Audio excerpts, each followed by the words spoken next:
Yeah, back-to-back clean sheets on the road for the first time this season last night, Nigel, and you spoke about the collective desire of the players to not be beaten.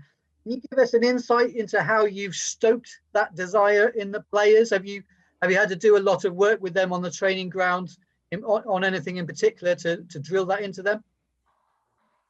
It's about drilling things into people.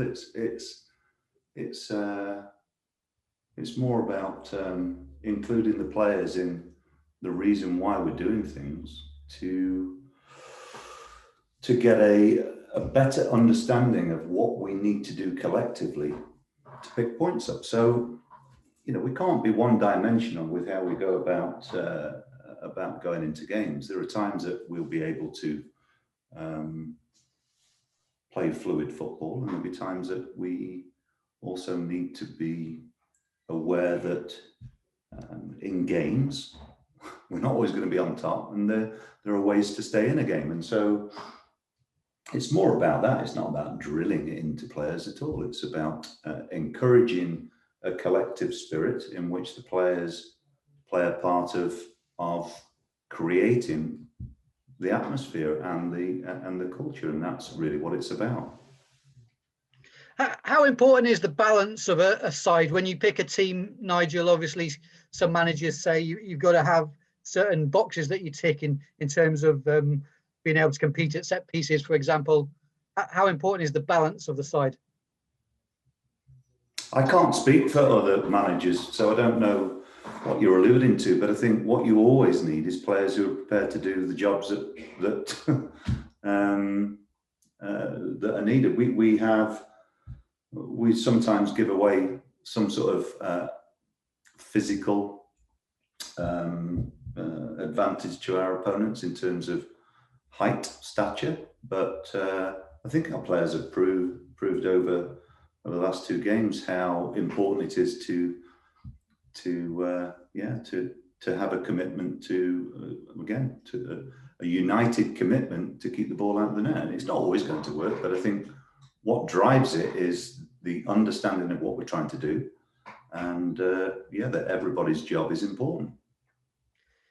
Is there any team news you can relay ahead of the Rotherham game? Do you expect Dan Bentley or Nathan Baker to be involved?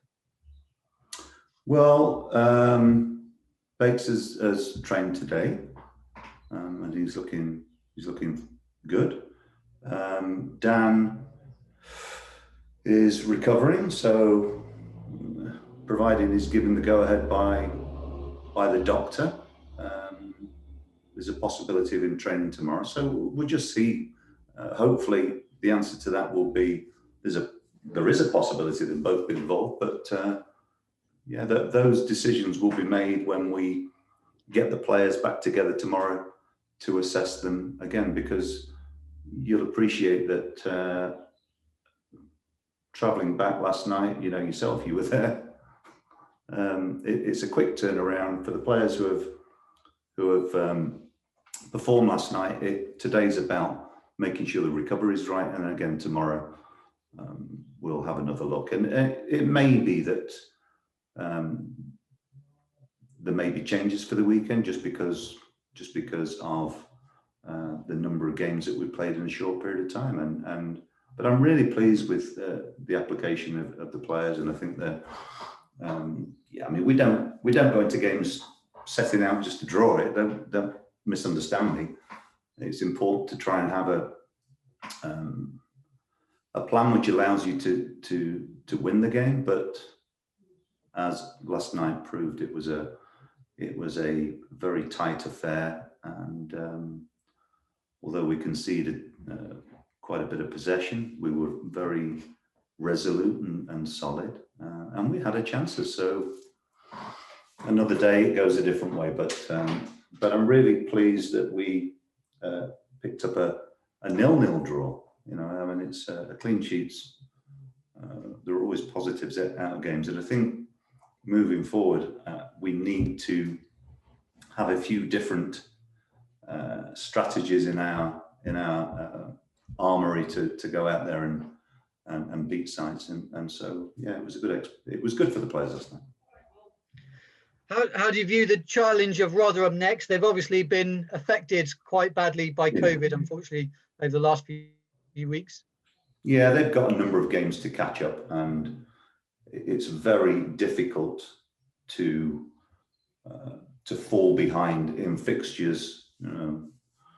To have key members of the squad missing, both in terms of coaching and playing staff, it does compound the challenge of avoiding relegation. Of course it does, but they're a very hard-working side and very committed. So we expect it to be a tough game. And again, how people view these types of fixtures always makes me smile somewhat, that it's expected to be a game which doesn't present the problems that others do. It's a really tough fixture for us on the back of our home form needs to be improved. We're aware of that. I'm sure that they will come to our place with the intention of making it difficult for us. It will be great to go into this international break with a home win, because we've started to put together some better performances, but we need to find a way of being consistent for longer periods of time, and that's really the aim between now and the end of the season, and we'll see where it takes us. You alluded to it there, Nigel, but I believe that Paul Warne is going to be self-isolating and won't make this game. How much of a factor is that for a team, from your experience, when the head coach or manager isn't on the sidelines? Yeah, I think that the authorities should make it fairer. I think it's pretty poor, really, that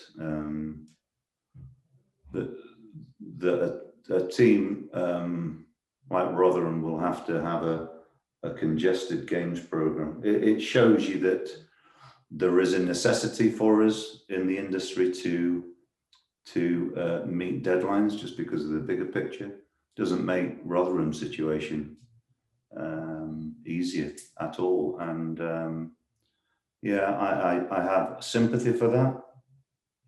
Can't do anything about it, I'm afraid. So look, I've said to you loads of times already since I've been here, we really need to concentrate very much on what we do ourselves. I know that every game that we play presents something slightly different. I'm still looking for us to hit levels of consistency. And so my biggest focus is always going to be on what we do ourselves. And like I say, I can't do too much about how our opponents prepare. All I can do is try and affect our preparation the best way possible. And you mentioned there about improving the home form. Has it surprised you the amount of results that away teams seem to be getting? In particular, Tony Mowbray was speaking last night after the game, saying that clubs across the leagues, it seems to be that there's that away teams seem to be picking up more results essentially than home results.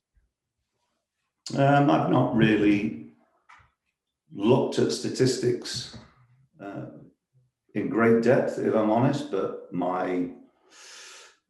just from having heard people like Tony, observed a number of club situations from afar, it does seem to be a trend which has sort of cropped up.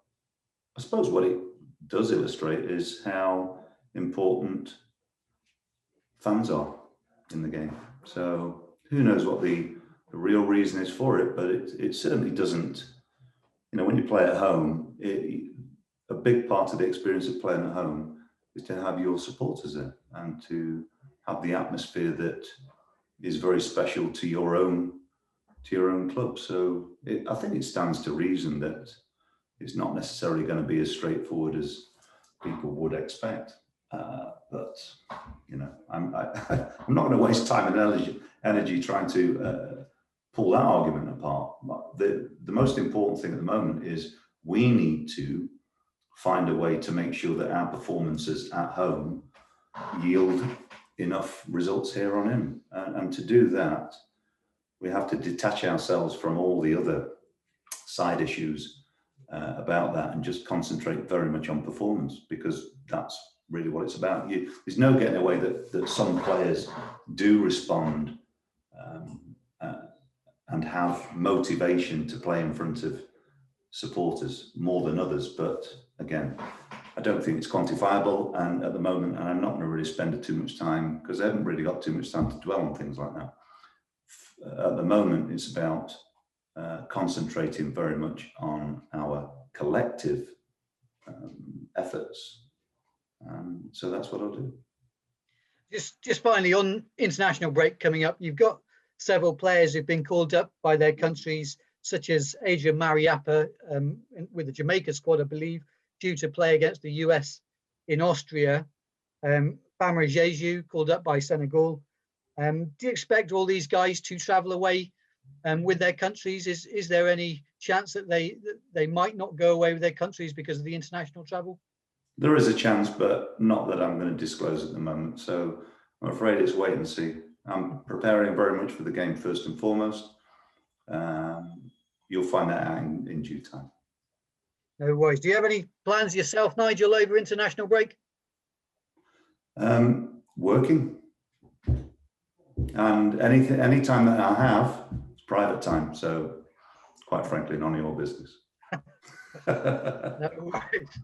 No worries at all. See you on Saturday. Good luck for the weekend. Cheers. Thanks, Greg.